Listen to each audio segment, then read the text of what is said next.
ഏറ്റവും നല്ലൊരു കൂട്ടുകാരൻ മരിച്ചുപോയി. മണിച്ചേട്ടൻ. അത് അങ്ങനെ ഒത്തിരി പേരുണ്ട്. പക്ഷെ അത് മനസ്സിൽ നിന്ന് ഒരിക്കലും മായാത്തൊരു ഒരാളായി പോയി. മണിയാണ് സ്കോർപിയോ എന്ന് പറയുന്ന വണ്ടിയുണ്ട്. ഈ സ്കോർപിയോ വണ്ടി അങ്ങോട്ട് പോകുന്നു. ഒരമ്മച്ചി ചെറിയൊരു പഴകിയ ഒരു സെറ്റ് മുണ്ടും ഒക്കെ കൊടുത്തിട്ട് ഒരു വെള്ള ഇത് കൊടുത്തേക്കാം. ഇവരങ്ങ് ഇങ്ങനെ പാസ് ഇങ്ങനെ കാലെടുത്ത് വയ്ക്കും. മറ്റേ വണ്ടി വന്നിട്ട് ഒറ്റ തട്ടിയില്ല, ഇവർക്കിട്ട് തട്ടിയില്ല. ഇവരോട് അതിലൂടെ എന്ന് പറഞ്ഞു പോയി. ആ പോയി ഇവരങ്ങ് വേച്ചിട്ട് മറിഞ്ഞാടി ഇവരുടെ ഇതിനകത്തിരുന്ന് എന്തൊക്കെ ചാടിപ്പോയിട്ട് ഇവരിങ്ങനെ പറക്കുക. അതിന് അവരുടെ ആ പറക്കലൊക്കെ കണ്ടപ്പോഴത്തേക്കും മണി ആൾക്കാരെ നിൽക്കുന്നതൊന്നും നോക്കിയൊന്നുമില്ല.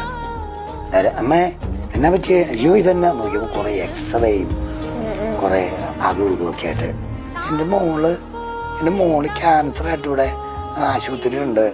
ഇവിടുത്തെ